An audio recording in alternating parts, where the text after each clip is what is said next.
Habib serta seluruh keluarganya. Tuhan saya juga kepada Khalifah, para guru yang lain, Ibu Jamaluddin, Jalan Panglima serta Wadul Allah yang hadir pada malam ini. Baiklah, saya akan membacakan makalah dari Abuya tentang akidah musyahadah. Bismillahirrahmanirrahim. Akidah adalah kita beriman dengan Allah dengan dasar ilmu atau dalil. Kita mendapatkan Allah adalah gambaran sifat, sebagaimana apa yang disampaikan oleh Abu Hasan al-Ash'ari dan Abu Mansur al-Maturidi. Bagi si mukallaf wajib mengetahui 3 sifat, yaitu wajib, mustahil, harus, yang berkaitan dengan hukum akal. Yang pertama wajib, yaitu barang yang tidak boleh tidaknya. Yang kedua mustahil, yaitu barang yang tidak boleh adanya.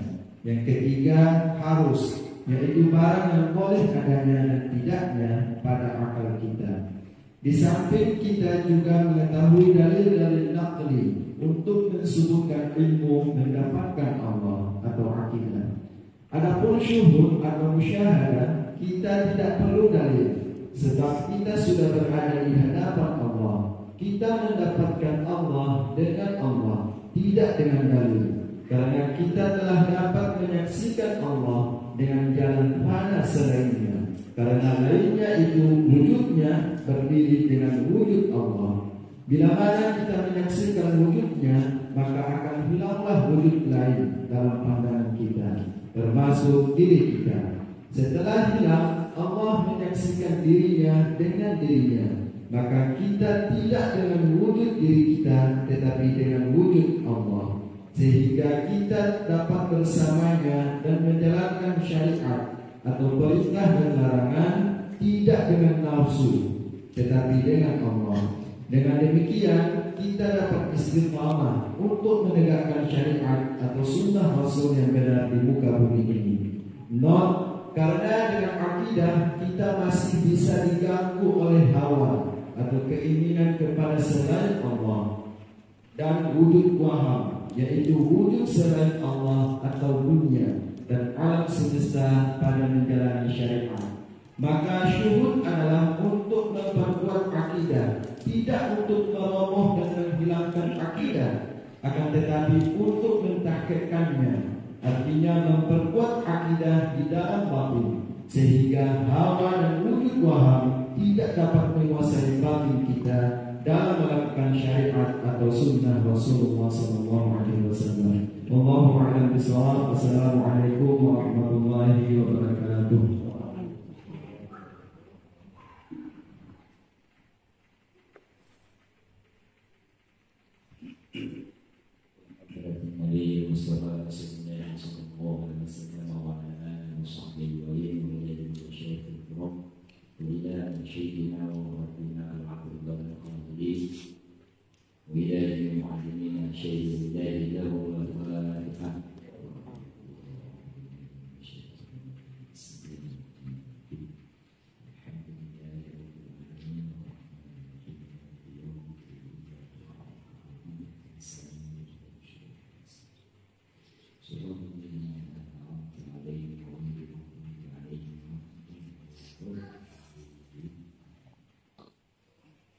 Bismillahirrahmanirrahim. Alhamdulillahirabbil alamin.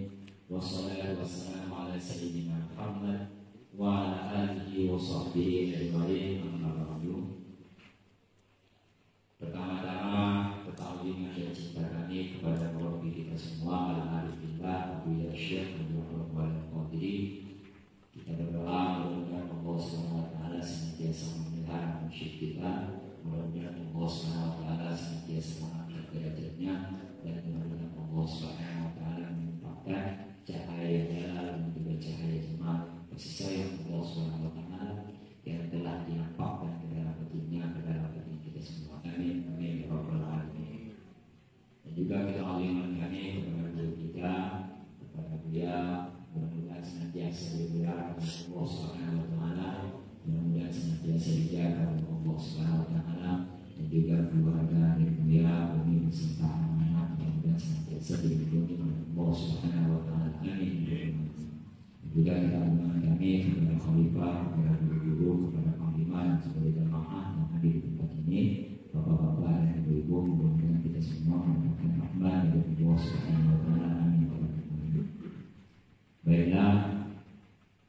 kita telah mendapatkan satu makalah yang dituliskan oleh orang kita yang berjudul tentang akidah dan musyahadah. Di mana di sini kita ingin disampaikan oleh Allah bahwasanya ada perbedaan antara akidah dan musyahadah. Akidah dan akidah. Jadi akidah itu apa? Akidah itu adalah makrifah juga. Makrifah ini dengan pengertian usul-usul syekh ini, hasil gambar-gambar sesuatu di dalam hati kita. Jadi akidah itu adalah pengetahuan kita tentang Allah Subhanahu wa taala, di mana pengetahuan itu didasari dengan dalil-dalil. Apakah dalil itu adalah dalil nakli, Al-Qur'an maupun hadis, ataupun dalil itu dalil akli. Artinya kita sebagai pemula, sebagai orang awam yang belum mendapatkan Allah Subhanahu wa taala, yang belum dapat menyaksikan kebesaran, kehebatan dan juga kebaikan-kebaikan Allah Subhanahu wa taala, maka kita yang belum mendapatkan Allah, yang belum dapat menyaksikan kehebatan dan kebaikan Allah, wajib bagi kita untuk mencari dalil yang melalui dalil tersebut kita pun dapat berkeyakinan bahwasanya Allah taala ada, bersifat tidak, bersifat pokok, bersifat mukhalafah beda dengan makhluknya, bersifat yang dominasi, wahdaniyah, qudrah, iradah, ilmu, hayat, dan sama basar, kalam dan seterusnya. Kita butuh bukti. Kita butuh bukti untuk apa? Supaya Allah Ta'ala yang disampaikan oleh baginda Rasulullah, kemudian disampaikan oleh para ulama, itu benar-benar ada di dalam keyakinan di kita. Karena kalau tidak ada bukti, bagaimana kita dapat meyakini Allah Ta'ala itu ada? Maka salah satu contoh oleh para ulama di dalam tauhid akidah, mereka menjelaskan apa bukti Allah Ta'ala itu ada. Bukti Allah Ta'ala itu ada adalah adanya alam semesta ini. Kenapa? Karena jika kita melihat alam semesta ini, awalnya dia tidak ada, lalu dia menjadi ada. Sesuatu yang awalnya tidak ada lalu menjadi ada, berarti sesuatu itu adalah sesuatu yang baru, dan sesuatu yang baru itu butuh kepada pencipta. Maka alam semesta ini menjadi bukti bahwasanya Allah Ta'ala itu ada. Dan Allah Ta'ala itu bersifat dengan mukhalafah beda. Apa bukti bahwasanya Allah Ta'ala itu bersifat dengan mukhalafah berbeda dengan alam semesta, dengan makhluk-makhluknya? Dikatakan oleh para ulama, karena apabila Allah Ta'ala tidak sama, apabila Allah Ta'ala serupa dengan makhluknya, maka sebagaimana makhluk itu baru berawal dari tidak ada menjadi kepada ada, dan sesuatu yang baru itu butuh kepada pencipta, maka Allah Ta'ala pun akan berasal dari tidak ada menjadi ada, yang otomatis Allah Ta'ala akan butuh kepada pencipta. Dan jika kita katakan Allah butuh kepada pencipta, berarti Allah Ta'ala adalah sesuatu yang lemah. Sesuatu yang lemah tidak layak untuk dijadikan Tuhan. Itu adalah contoh-contoh bukti akliyah, bukti-bukti akal, di mana dengan bukti-bukti akal itu kita dapat meyakini bahwasanya Allah Ta'ala itu ada, Allah Ta'ala bersifat dengan tidak, Allah Ta'ala bersifat dengan bako, Allah Ta'ala bersifat dengan mukhalafah, dan lain-lain sebagaimana yang dijelaskan di dalam tauhid akidah. Dan itulah tarbiyah pertama dari seorang mursyid yang kami dari kami. Jadi kita di dalam ajaran tasawuf kita membutuhkan seorang mursyid yang kami dari kami. Ini tujuannya apa? Tujuannya untuk menyampaikan kita sebagai murid kepada hakikat. Ingat, seorang mursyid dia diutus oleh Allah Ta'ala bukan sekedar untuk menyampaikan syariat. Seorang mursyid ini diutus oleh Allah Ta'ala dengan tujuan supaya dia dapat mengangkat murid-muridnya kepada hakikat. Hal ini sebagaimana di dalam hadis Rasulullah SAW bersabda, ulama ummati ka anbiya'i bani Israil. Ulama-ulama dari kalangan umatku, kata Nabi Muhammad, mereka seperti para nabi dari kalangan bani Israil. Tetapi pertanyaannya, ulama yang dimaksud di sini ulama yang mana? Ulama yang dimaksud di sini seperti dijelaskan di dalam kitab Jawharul Bihar, ulama yang dimaksud di sini wa yuridu bihi al-arifuna bi kamali jalalihi wa jamalihi. Yang dimaksud dengan ulama oleh Rasulullah SAW di dalam hadis ini adalah seorang arif billah di mana dia telah mengenal kesempurnaan jalal dan jamal Allah Subhanahu wa taala. Atau dalam istilah lain, ulama yang dimaksud di sini adalah al-muhaqqiq, orang yang sempurna hakikatnya, atau dalam istilah lain ulama yang dimaksud di sini adalah insan kamil. Maka al-muhaqqiq, seseorang yang telah sempurna hakikatnya, orang yang telah sempurna perjalanannya sampai kepada hakikat. Orang yang seperti ini kata Rasulullah sama seperti para nabi Bani Israil.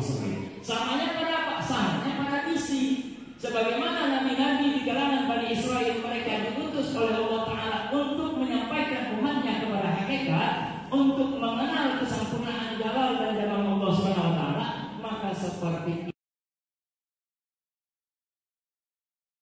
hakikatnya. Maka ketika seorang ulama muhaqqiq telah diperkenalkan oleh Allah Subhanahu Wa Ta'ala kepada diri kita, dia pun akan mendidik kita. Dan yang pertama yang akan dididik pada diri kita adalah syariat. Kembali lagi, syariat. Seorang ulama muhaqqiq, dia tidak akan pernah membawa muridnya kepada hakikat sebelum muridnya itu sempurna pada syariat. Makanya kalau kita bahas martabat 7, dari alam insan itu naik ke atas ada namanya alam ajsam. Alam ajsam itu isyarat kepada syariat. Jadi seorang mursyid akan membawa muridnya kepada alam ajsam, artinya mursyid akan memperbaiki syariat muridnya. Bagaimana cara dia memperbaiki syariat muridnya? Maka seorang mursyid pertama-tama dia akan memberikan ilmu kepada murid-muridnya. Ilmu yang wajib itu apa? Yang pertama adalah ilmu tauhid akidah. Yang kedua adalah ilmu fikih. Di dalam ilmu tauhid akidah sudah jelas bahwasanya di sana disebutkan Allah Ta'ala bersifat mukhalafah, beda dengan makhluknya. Zat Allah beda dengan makhluk, sifat Allah beda dengan makhluk, perbuatan Allah juga beda dengan makhluk. Maka jangankan mengatakan Nabi Muhammad itu Allah, Nabi Muhammad sama seperti Allah, itu juga mustahil dalam akidah Ahlussunnah wal Jamaah. Dan itu pertama kali yang ditanamkan oleh mursyid kepada murid-muridnya. Dan juga di dalam akidah, dalam masalah akidah di sana ada namanya sifat wahdaniyah. Wahdaniyah ini dengan pengertian tidak ada selain Allah yang zatnya sama dengan zat Allah. Tidak ada selain Allah yang satu sifatnya sama dengan sifat Allah. Tidak ada selain Allah yang perbuatannya sama dengan perbuatan Allah. Maka seorang mursyid akan menekankan, akan mendidik kepada muridnya seolah-olah dia berkata, wahai muridku, iktikadkan di dalam hatimu bahwa apapun yang engkau lakukan itu semua datang dari Allah Subhanahu Wa Ta'ala.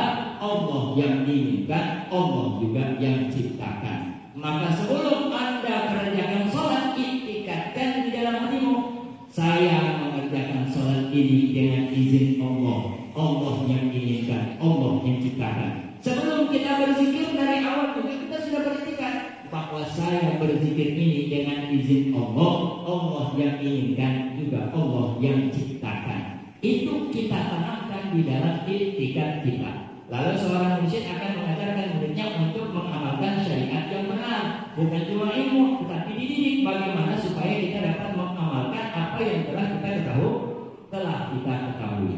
Nah, apabila syariat itu sudah bagus, barulah seorang mursyid akan membawa muridnya kepada alam misal namanya. Alam misal itu isyaratnya kepada apa? Alam misal itu isyaratnya kepada thariqah. Thariqah artinya apa? Thariqah artinya ketika hati kita yang diingat cuma Allah, ketika hati kita yang diinginkan cuma Allah Ta'ala. Itu namanya thariqah. Makanya aku selalu menjelaskan thariqah itu artinya berjalan kemauan hati kita kepada Allah. Tidak ada lagi yang dia inginkan cuma Allah. Tidak ada lagi yang dia ingat kecuali Allah. Itu yang dimaksud dengan thariqah. Itu yang dimaksud dengan thariqah. Pertanyaannya, bagaimana hati kita bisa selalu ingat kepada Allah, dan bagaimana hati kita hanya menginginkan Allah Subhanahu wa Ta'ala? Maka jawabannya cuma satu. Barulah hati kita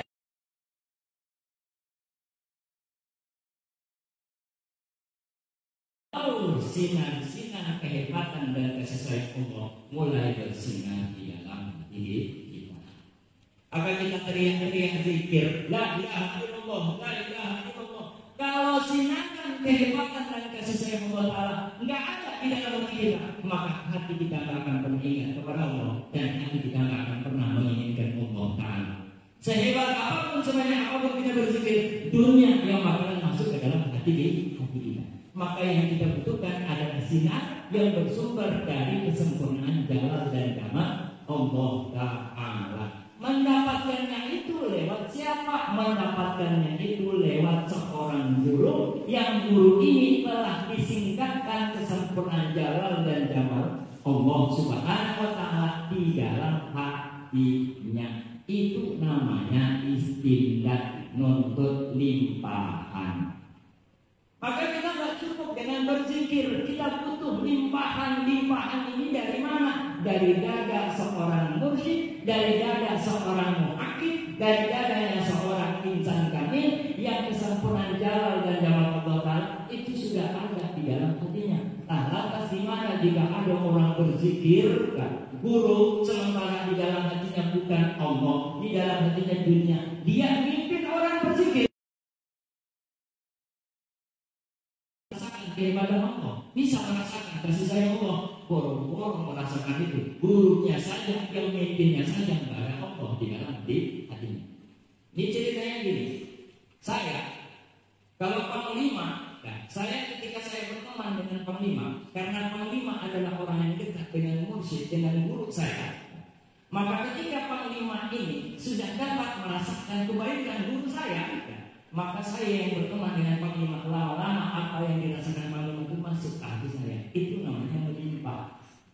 Itu namanya melimpah. Kalau panglima orangnya selalu takut dengan guru saya yang berteman dengan panglima tiap hari, panglima cerita saya takut guru saya takut guru saya takut guru saya. Kalau betul-betul itu ada di dalam hatinya, maka perasaan takutnya itu pun bakalan melimpah ke dalam hati saya. Setiap hari yang dia ceritakan itu namanya melimpah. Maka untuk mendapatkan cahaya kasih sayang Allah Ta'ala, kita butuh orang yang di dalamnya itu, dalam dadanya benar-benar dia sudah merasakan kasih sayang Allah Subhanahu wa Ta'ala. Kita butuh limpahan dari dadanya itu. Nah, maka kalau limpahan itu ada, itulah nanti yang akan menghadapkan hati kita, kemauan kita, ingatan hati kita hanya kepada Allah, dan pada waktu itu dunia hilang dari hati kita. Nah, kalau sudah hilang dunia, maka thariqah kita sudah sempurna. Kalau sudah sempurna thariqah, nanti naik kepada yang namanya alam. Besarnya perasaan kita kepada Allah Subhanahu wa Ta'ala, semakin kuat kita merasakan bahwa Allah Ta'ala itu sangat baik, bahwa Allah Ta'ala itu sangat hebat. Nah, semakin kuat perasaan kita kepada Allah. Kalau tadi pada mampu thariqah dunia hilang dari hati kita, maka nanti di alam arwah bukan cuma dunia yang hilang dari hati kita, seolah-olah kita menyaksikan gak ada lagi perbuatan dari manusia, yang ada cuma perbuatan Allah. Saya dapatkan panglima, saya dapatkan diri saya. Tapi kalau saya sudah sampai di alam arwah dengan makna kehebatan Allah itu sudah mulai menguasai hati saya dapatkan panglima diri saya, tapi perbuatan saya dapatkan. Dengan makna ketika saya sholat, yang saya saksikan sholat saya itu semata-mata ciptaan Allah. Ketika panglima berbuat kepada saya, berbuat baik kepada saya, maka yang saya saksikan semata-mata perbuatan baik itu adalah ciptaan Allah. Ketika ada orang menzalimi saya, yang saya saksikan seolah-olah bahwa kezaliman yang dia lakukan kepada saya itu semata-mata datang dari Allah Subhanahu wa Ta'ala. Inilah makna fana af'al. Jadi kalau di alam misal pada thariqah dunia hilang dari hati, pada alam arwah awal hakikat, maka perbuatan makhluk itu pun hilang dari hatinya.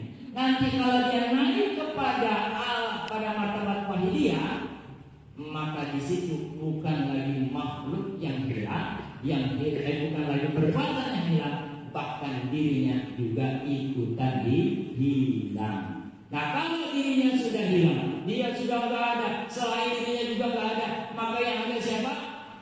Allah. Inilah maksud dari mursyid kita Muhammad Allah. Muhammad Allah. Muhammad yang dimaksud bukan cuma Nabi Muhammad. Muhammad yang dimaksud adalah insan kamil. Bahkan oleh Syekh Abdul Karim Al-Jili mengatakan bukan hanya insan kamil, yang dimaksud adalah seluruh manusia. Bahkan kata Syekh Abdul Karim Al-Jili bukan cuma seluruh manusia, seluruh alam. Maka Muhammad yang dimaksud di situ seluruh alam, tidak ada, yang ada cuma Allah Subhanahu wa Ta'ala. Itu makna Muhammad Allah. Muhammad Allah artinya tidak ada selain Allah, yang ada cuma Allah. Sesuai dengan makna la ilaha illallah, la maujuda bil haqqi illallah. La ilaha illallah, tidak ada Tuhan kecuali Allah. Apa maknanya? Sebagian ulama mengatakan ketika Anda telah sampai pada makna hakikat, maka la ilaha illallah artinya tidak ada yang ada kecuali Allah. Itulah maksud dari Muhammad Allah. Jadi Muhammad Allah bukan dengan pengertian Muhammad menjadi Allah. Muhammad Allah bukan dengan pengertian Muhammad serupa dengan Allah. Muhammad Allah dengan makna pada makom hakikat, yaitu tidak ada selain Allah, yang ada cuma Allah. Kok bisa begitu? Karena dadanya, hatinya, batinnya telah menyaksikan kesempurnaan jalal dan jamal Allah. Ketika itu sudah menguasai dadanya, maka di dalam perasaannya gak ada lagi yang lain, cuma ada Allah Subhanahu wa Ta'ala. Itulah makna musyahadah. Maka musyahadah ini beda dengan akidah.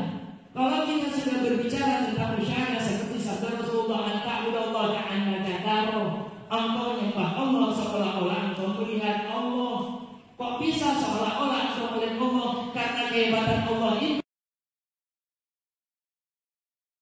maka perasaan membuat seolah-olah yang engkau saksikan ini cuma Allah Ta'ala, gak ada lagi. Itu makna ka'annaka tarahu. Lalu kata Rasulullah, kalau engkau nggak mampu sampai ke makam tersebut, turun satu tingkat. Di mana satu tingkatnya? Fa'ilan berbentar, fa'ilan. Kalau engkau nggak mampu melihatnya, maka setidaknya engkau merasa selalu diperhatikan oleh Allah. Itu makam qariqah. Nah, jadi itulah makna daripada Muhammad Allah. Jadi sekali lagi, Muhammad Allah kata Abuyan pada hakikat, bukan pada syariat. Artinya kami, Syekh Abdul Karim Al-Jili, Syekh Ibnu Arabi, Mursyidina Abu Ya'qub Al-Fadli, MPTT, kami tidak pernah mengetikatkan Muhammad menjadi Allah. Jangankan mengetikatkan Muhammad menjadi Allah, Muhammad serupa dengan Allah pun itu jauh daripada etikat kami. Adapun Muhammad Allah yang dikatakan oleh Mursyidina Abu Ya'qub Al-Fadli, sebagaimana yang dikatakan oleh Syekh Abdul Karim Al-Jili, sebagaimana di dalam kitab Jawahirul Bihar, Muhammad Allah ini pada makom hakikat. Dengan pengertian tidak ada yang lain, yang ada cuma Allah Subhanahu wa Ta'ala. Sekali lagi, kami tidak pernah mengetikatkan Muhammad menjadi Allah. Kami tidak pernah mengetikatkan Muhammad serupa dengan Allah. Tetapi kami selalu membenarkan ada yang namanya makom hakikat, di mana orang yang sampai di makom itu adalah seorang wali Allah. Dan orang yang mengingkari ini berarti Anda diragukan keimanan Anda. Jangan-jangan Anda tidak percaya dengan keberadaan Allah. Awas, hati-hati. Anda yang meragukan dengan makom hakikat, hati-hati. Jangan-jangan Anda adalah orang yang ragu dengan keberadaan wali Allah. Mungkin ada itu yang dapat kami sampaikan. Mudah-mudahan bermanfaat untuk kami dan juga untuk Bapak-Bapak semua. Assalamualaikum warahmatullahi wabarakatuh.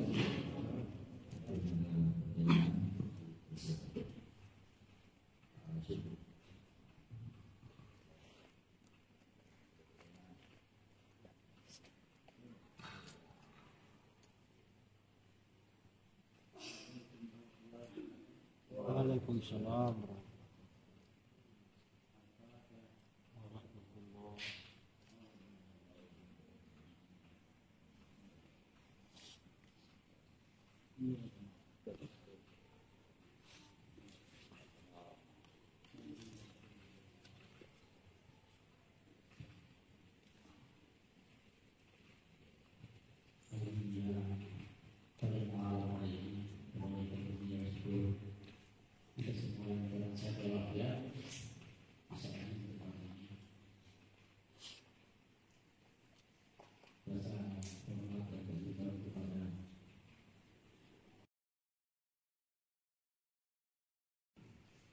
sehat walafiat.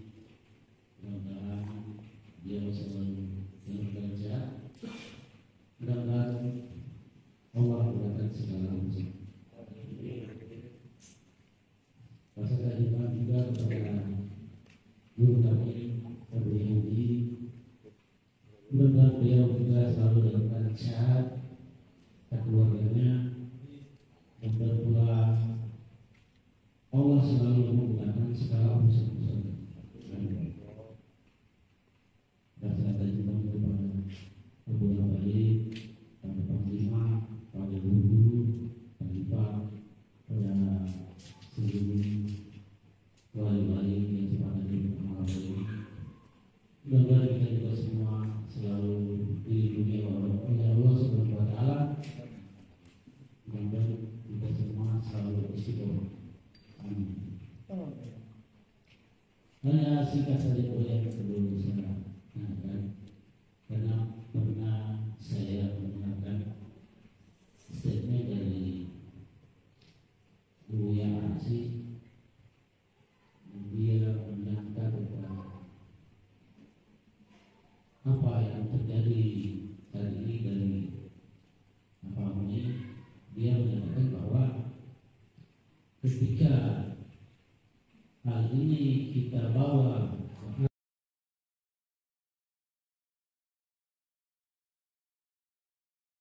kalau kita bawa ke arah terjadi tepat sekali.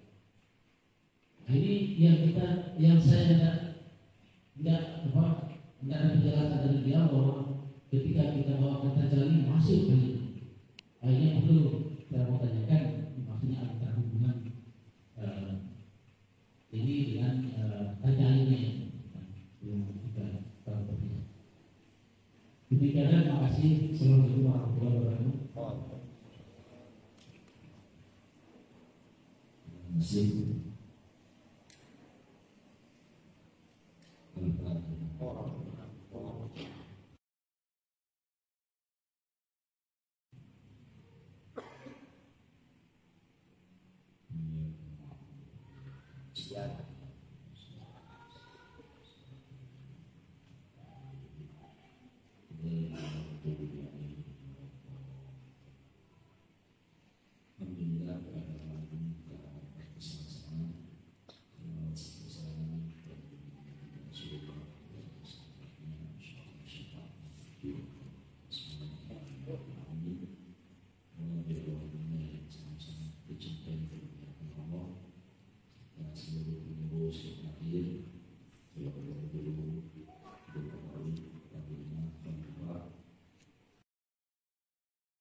Jadi terutama kalau kita lihat dalam sejarah perjuangan Islam yang ada di Indonesia atau Nusantara, itu sebenarnya identik dengan pemahaman kajian-kajian tasawufan kesufian atau hakikat. Buktinya coba kita lihat bahwa ada cerita-cerita ketinggalan cerita-cerita tentang hakikat. Cuma hakikat yang ada sekarang ini itu berbeda dengan hakikat yang sebenarnya. Karena itu maka perlu diangkat ajaran hakikat ini, ajaran tasawuf kesufian ini, pertama agar supaya hakikat sebagai peninggalan dari ulama-ulama kita dulu ini bisa diluruskan kembali. Karena di mana-mana orang bicara hakikat, tetapi malah justru bukan membawa kepada dan justru meninggalkan orang. Ini yang membuat rusak kajian-kajian hakikat. Maka oleh karena itu kita bersyukur bahwa dengan orang kita mengangkat ajaran ini, kita boleh dapat memahami. ketahuilah bahwa di dalam agama ini banyak istilah. Dalam fikih istilahnya berbeda, dalam tauhid istilahnya juga berbeda, dalam ketasawufan berbeda istilah. Jadi kalau fikih banyak istilah juga. Saum, ketika disebutkan saum, orang sudah paham itu buah, nanti tidak makan, tidak minum mulai terbit fajar hingga sampai terbenam matahari. Jadi tidak perlu dijelaskan karena kata-kata itu sering diungkapkan, sering dibicara. Salat begitu juga. Ketika disebutkan ayo kita salat atau salat, kata-kata salat itu dengan dikatakan secara tanpa harus bertanya, kita semua mendengar ucapan itu paham. Berarti mulai takbir hingga sampai salat. Tapi ketika disebutkan musyahadah, ketika disebutkan muraqabah, ketika disebutkan mukasyafah atau hakikat, mulai tak tahu lagi orang apa itu. Andai pun orang tahu lebih arti, tapi makna yang dikehendaki berbeda. Musyahadah itu artinya menyaksikan Allah. Muraqabah itu artinya mengintip-intip. Padahal ini bagaimana jadi? Jadi kan akhirnya bingung gitu. Nah, orang yang tidak ada guru atau orang yang cuma sekedar memahami katanya, memahami bahasanya tanpa rujukan kepada ahlinya, maka berarti kita ini belum segera wajib. Padahal menyaksikan Allah dalam pengertian kita selalu bukan seperti mana Tuhan. Jadi istilah musyahadah ini atau istilah hakikat itu karena jarang dibicarakan sehingga ketika diungkapkan jadi heboh, kemudian mengambil penafsiran masing-masing. Jadi si ulama fikih, orang yang paham fikih ingin masuk memaknakan makna musyahadah dengan pengertian dia. Nah, ini kan yang akan berbunjuk. Akhirnya kacau gitu. Tahunya tadi sudah dijelaskan tentang akidah dan hakikat, akidah dan musyahadah. Jadi kalau akidah artinya keimanan kita, keyakinan kita kepada Allah. Musyahadah juga keimanan kita pada Allah, tapi berbeda kualitasnya. Kalau akidah kita beriman pada Allah, tapi diri kita jauh dengan Allah. Maksudnya jauh dengan Allah, yang kita ingat, yang kita pikirkan, yang selalu kita inginkan bukanlah. Itu namanya kita yakin terhadap Allah, tapi yang kita ingin, yang kita ingat bukan Allah. Ini namanya yang pada tingkat berakidah. Dengan makna dia percaya Allah, bahwa tidak ada yang serupa dengan Allah. Makhluk ini tidak serupa dengan Allah, tidak sama dengan Allah. Allahu laisa kamitslihi. Allah itu Maha Pengasih, Maha Penyayang, melihat, mengetahui dan seterusnya. Wujud tidak bapa, kita tahu Allah itu ada, kekal, tidak ada awal, tidak ada akhir. Dia berkehendak, dia berkuasa. Itu kita pahami, itu kita yakini. Tetapi kita jauh dengan Allah sehingga kita melihat ada kekuasaan, ada kuasa yang lain, ada kehebatan yang lain. Jadi berbeda keimanannya dengan apa yang ada di dalam hatinya, pandangan hatinya atau ingatan hatinya. Dia tidak tertuju kepada apa yang dia iman. Dan ini kebanyakan orang, ya kan? Orang kan beriman pada Allah, tapi hari-hari yang Tuhan ingat bukan Allah. Termasuk di dalam sholat saja kita ingat bukan padahal beriman.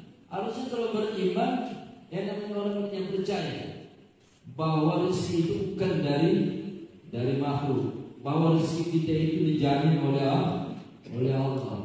Kalau sudah dijamin oleh Allah rezeki, berarti tidak perlu kita ingat rezekinya. Yang kita ingat adalah si pemberi rezeki. Tapi sebaliknya beriman pada Allah yang Maha Pemberi rezeki, bahwa rezeki itu datang dari Allah, tapi ingatan hati kita bukan kepada Allah tapi ke rezeki. Ini namanya orang yang berarti orang yang percaya Allah. Nah, makanya akidah itu dasarnya dalil. Dia mendapatkan Allah dengan dalil. Karena gurunya mengatakan bahwa Allah itu esa, maka dia percaya. Itu namanya akidah taklid, namanya bertaklid. Dia beriman pada Allah cuma karena dia dengar orang menyampaikan. Ada dia beriman pada Allah. Kenapa kamu beriman pada Allah? Karena Al-Quran menyampaikan bahwa Allah itu maha kuasa. Dia mulai dapat, bukan lagi orang yang bilang, dia sudah mulai mendapatkan dalil-dalil Al-Quran ataupun dalil-dalil akalnya sudah mulai berjalan. Tidak mungkin ini hujah hari ini dia kalau ditentukan oleh Allah. Tidak mungkin dia terjadi, dia punya keinginan sendiri. Nah, jadi akalnya mulai berjalan. Oh, berarti yang mengatur ini adalah. Jadi dia mendapat itu atas dasar pencaharian akalnya atau dalil yang dia dapatkan dalam Al-Quran, sehingga dia yakini itu datang dari Allah. Ini namanya hati. Orang yang bertauhid tasawuf bukan menafikan itu bahwa makhluk jadi Allah. Tidak, kan sudah dasarnya makhluk Allah. Makhluk baru Allah kali tidak akan pernah sama, tidak serupa dan seterusnya dengan segala sesuatu. Itu dasarnya, akidahnya. Jadi kan kata Muhammad Allah jadi Muhammad jadi ini kan berarti tuduhan yang tidak beralasan dengan dasar bahwa ini kan keputusan MUI pusat sedang mengeluarkan. Tapi kalau dilihat di MUI pusat keputusan bukan begitu. Ajaran yang mengatakan Muhammad itu Allah ini sesat. Ya kan? Ya memang semua jangan kan itu. Kalau sampai mengatakan bahwa Muhammad itu Allah berarti sesat itu. Ya kan? Tetapi harus dimaknakan dulu. Ada ungkapan para ulama, yaitu Syekh Abdul Qadir Al-Jilani.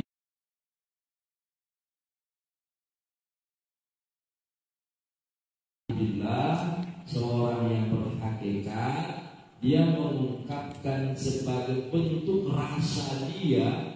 Karena rasa ini sebenarnya tidak ada ungkapan, cuma beliau ingin mengungkapkan dengan kata-kata, maka istilahnya muncul Muhammad Allah. Tapi itu dari bentuknya berawal dari Muhammad itu hamba, Allah itu tuh ada syariat. Kemudian naik pada tarekat. Tadi tarekat yang dimaksudkan orang yang hatinya telah terpaut dengan Allah. Itu yang dimaksud dengan tarekat. Jadi orang yang bertarekat yang sebenarnya orang yang hatinya tidak pernah lupa pada Allah. Kalau tidak pernah lupa pada Allah hatinya, maka Syekh Karim Al-Jilani mengistilahkan orang yang begitu itu bagaikan sifat dengan zat. Bagaikan sifat dengan zat. Maka beliau mengatakan Muhammad sifat zat Allah. Sebagaimana putih di kertas tidak pernah berpisah dengan kertas, ini tidak pernah lari. Putih yang ada di kertas tetap putih itu sifat, tapi kertasnya zat. Tidak pernah lengkap, tidak pernah Begitulah hati orang mukmin yang bertarekah, orang mukmin itu hatinya tidak pernah lekang, tidak pernah lalai, tidak pernah lupa pada Allah. Bagaikan sifat dengan bukan Muhammad jadi sifat, Allah jadi zat. Jadi cuma kalau gimana orang ini mau paham gitu. Ya mau bukan memangnya apa?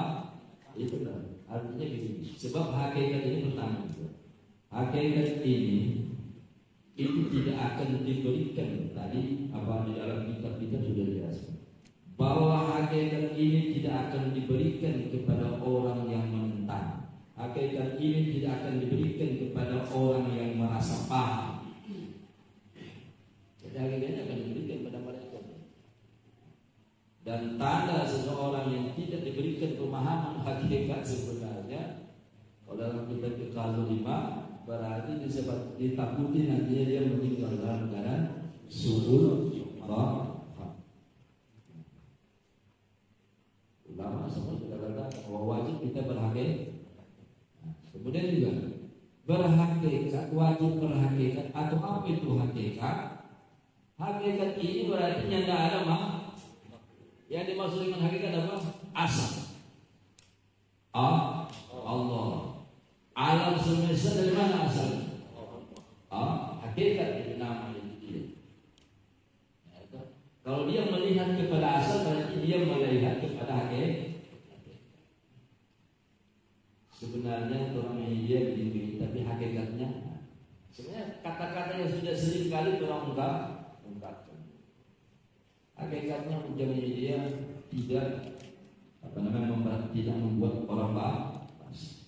Berarti sama dengan hakikatnya yang membasahi Allah. Nasi ini sebenarnya hakikatnya tidak mengenyang. Berarti hakikatnya sebenarnya nasi ini apa? Yang mengenyangkan adalah itu sudah sering kita ungkapkan kata-kata hakikat, tetapi kita maknakan hakikat itu seperti bahwa saya ada, Allah ada, saya ada atau ada makhluk, kemudian ada Allah. Kita sadarkan perbuatan makhluk kepada Allah. Segala yang terjadi di alam semesta ini datang dari Allah. Itu akidah namanya. Tidak. Kita ini dari Allah. Kalau masih melihat ada kita, ada perbuatan kita, cuma perbuatan kita ini dari Allah.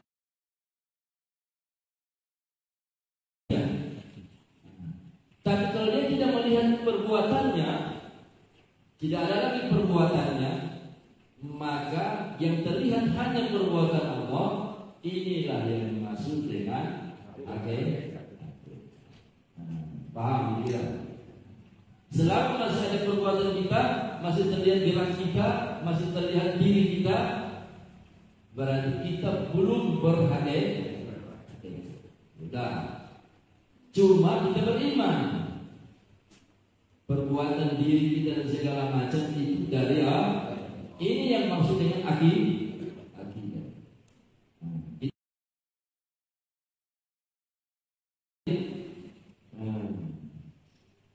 Dari Ihud,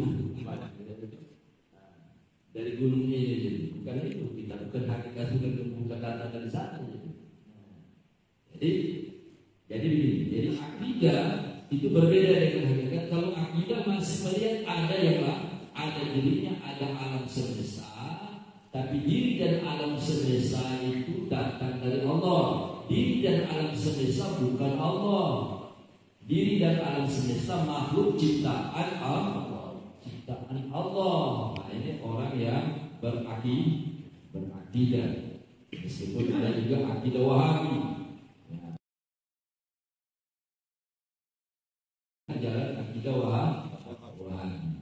Bahwa kita ini makhluk, Allah sebagai Tuhan. Tapi Tuhan kita itu di ars. Kalau bagi kita tidak demikian, seperti Pak Faisal katakan, Tuhan kita di ars kami dulu bersela itu namanya pemahaman siapa itu? Akidah Wahabi itu nama itu dia. Kalau bagi kita bukan begitu. Allah itu tidak tidak bertempat, tidak memiliki ruang. Apa namanya kalau dalam bahasa tauhid? Qiyamu binafsi. Qiyamu binafsi. Allah tidak bertempat dan tidak dicipta, tidak berhajat pada pencipta dan tidak berhajat pada tempat. Nah, itu akidah Asy'ariyah namanya. Tapi kalau akidah Wahabi, Allah itu tidak di langit, Allah itu di atas. Naik turun sepertiga malam. Karena mereka mengartikan hadis atau Al-Quran dengan makna yang begitu jadi. Ya bagi kita tidak. Jadi itu apa namanya hakikat Allah juga semua dari Allah, semua dari Allah. Tapi darinya ini tidak ada asal. Dia tidak melihat ada diri, tidak ada alam, tidak ada diri, tidak ada perbuatan diri, tidak ada sifat diri, tidak ada wujud diri, hilang. Hilang ini namanya fani. Yang ada hanya ini namanya hakikat. Ini kalau yang dijelaskan begini ini, orang akan merasa perasaan yang penting seperti beriman. Dengan ada begini berarti kita lihat pada diri kita. Adakah posisi kita begitu? Ketika kita berjalan sebenarnya ada ingatan kepada yang lain, ya. Ketika kita berjual, saya umpamanya, yang ada saya ingatan kita mau mobil. Berarti itu namanya orang yang sudah berakhir. Orang yang sudah berhakikat. Tapi juga jangan diartikan orang yang sudah berhakikat dia sudah tahu apa jadi orang tidak. Malah orang yang sampai pada tingkat hakikat, maka agama ini, aturan ini, dunia ini akan semakin tertata. Karena yang mengarahkan bukan dirinya, bukan nafsunya. Jadi ajaran hakikat ini perlu diangkat. Kenapa? Agar supaya jangan orang bangsakan perbuatan. Pilihlah saya nanti kalau mau pilihlah kita, maka agama ini akan jadi bagus. Karena dia Islam semuanya dia akan memperjuangkan untuk MPD, maka pilih bagi yang pemain. Ini berarti akidah. Orang berarti kalau orang yang berhakikat dia tidak melihat itu, dia tidak bergantung. Jadi perubahan itu bukan dari karena ada terpilih anggota dpr. Perubahan ini tetap terjadi bukan dari siapa-siapa tapi dari Allah.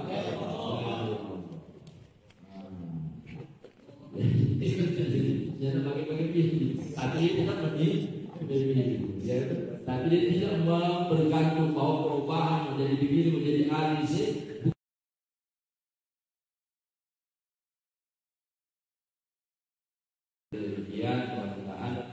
Artinya ini tolong pahami benar-benar sebab sekarang ini dikembangkan oleh Ustaz Wahab.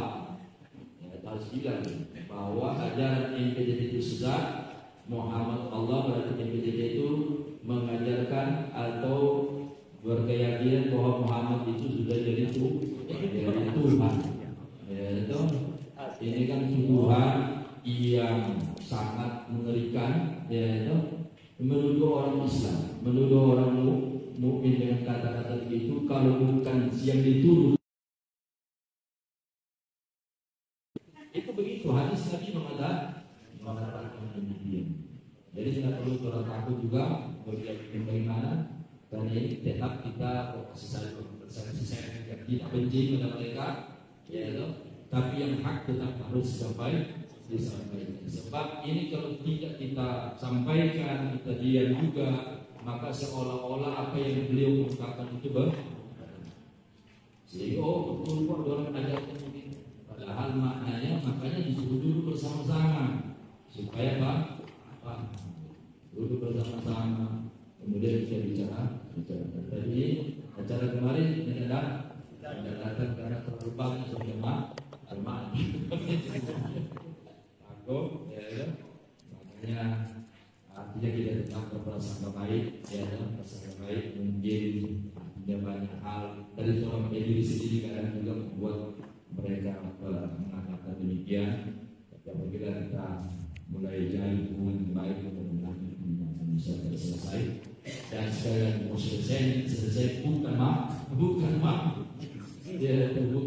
yang membuat berubah. Mau hilang yang kita ini atau berjalan bukan orang yang berubah.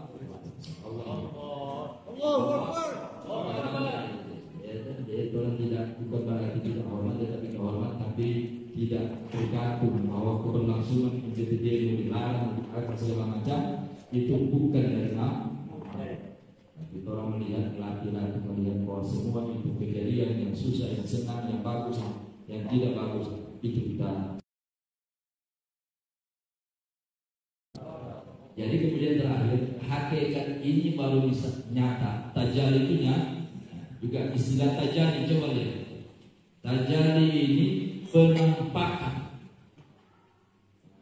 Ini kalau yang diartikan ini berarti Allah menampakkan diri. Ini kan bahaya. Jadi dengar dari kajian PDD mengajarkan Allah menampakkan diri. Padahal tajalli ini istilah kita tasawufan, istilah hakikat. Tajalli itu artinya orang yang apabila hatinya tertuju pada Allah sehingga dalam batinnya tidak ada lagi yang lain, maka Allah bukakan hijab, singkapkan hijab, berawal dari tersingkap dulu hijab, tersingkap hijab, maka terlihat. Kenapa terlihat? Karena ada penampakan, maksudnya ada nur, cahaya ketuhanan yang telah bersinar pada batinnya sehingga dia menyaksikan. Jadi tajalli itu adalah waridah, tajalli itu nur, cahaya ketuhanan. Sama begini contoh.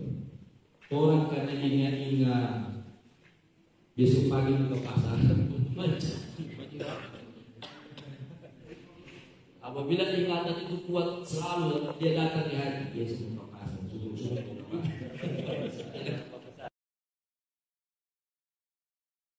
pasar itu segala macam yang ada pasar masuk ke hati, itu namanya nar. Kalau itu namanya nar. Kalau dari Allah itu nur. Makanya kalau itu berarti sesuatu bukan jadi dirinya. Jadi apa yang ada di pasar itu masuk ke hati. Ini yang dimaksud dengan tajalli. Ini yang dimaksud dengan nur. Kalau yang baik itu nur. Kalau dari Allah itu dikatakan nur. Dari selain Allah, itu bedanya jadi. Kalau dari Allah, kebesaran Allah masuk, kasih sayang Allah maksudnya terasa pada kita betapa kasih sayang Allah ini luar biasa. Apabila perasaan itu ada, berarti itu namanya orang yang telah ada tajalli anwar Allah. Telah nyata perbuatan, ternyata cahaya ketuhanan Allah itu bersinar ke dalam hati. Kenapa itu tidak ada pada orang? Karena tadi hatinya ada ke sana, hati di mana-mana. Inilah yang membuat umat Islam ini kacau balau, lemah, karena hatinya pada hari Rabu bidih. Jadi kalau hatinya pada Allah, maka kemudian ini kan bukan temnya maka karena begitu jadi. Ini kan bukan orang makamnya dia, tak boleh begitu. Bukan tak boleh bicara. Kalau bukan makam kita, kenapa tidak bisa kita bicara? Dengan dibicarakan ini akan mendorong kita untuk menyadari diri kita siapa. Berarti kita ini tidak ada apa-apa. Itulah ajaran hakikat itu penting sekali untuk pertama menyadarkan dirinya agar supaya dia tahu lebih bodoh. Sebab bahasa alim adalah bodoh. Itu maknanya. Karena tidak ada hakikat, itu orang yang tidak ada hakikat dia akan merasa bahwa dia lebih dari yang lain. Tapi kalau orang yang ada belajar tentang hakikat, meskipun dia muncul juga, saya juga lebih. Tapi cepat kesadaran itu akan itu kegunaan daripada kita belajar hakikat. Makanya kata Syekh Ibnu Athaillah atau Syekh Ajibah, barang siapa yang membenarkan dan memahami ilmu kami ini dia, maka dia adalah orang yang istimewa. Maka tinggal yang lain. Satu langkah atau 1000 langkah orang lain, cuma dia bisa tulang, nyata bisa dikejar, nyata bisa terkejar. Makanya mau bikin acara, mau bikin bagaimanapun, nyata bisa terkejar, nyata bisa lah, nyata bisa dilawan. Orang yang paham hakikat itu tidak bisa dikejar oleh ahli syariat. Orang yang paham hakikat itu dia, itu walaupun tadi kita tidak tahu, berarti melebihi dari orang-orang yang hafal Quran dan hafal hadis cuma sekedar Jadi beruntung sebenarnya orang ini. Tolong lebih tinggi dari yang lain. Kalau bahasa sombong, kacang-kacang yang lain. Jadi tidak perlu berontak, ini ada orang perlu berontak. Jadi paling tidak istinja dulu kan? Balik istinja. Iya, istinja merata. Iya, Luar dalam. Luar dalam. Jadi demikian tadi kita yang perlu juga terakhir, kita juga minta kepada Panglima bagaimana menanggapi, menyikapi persoalan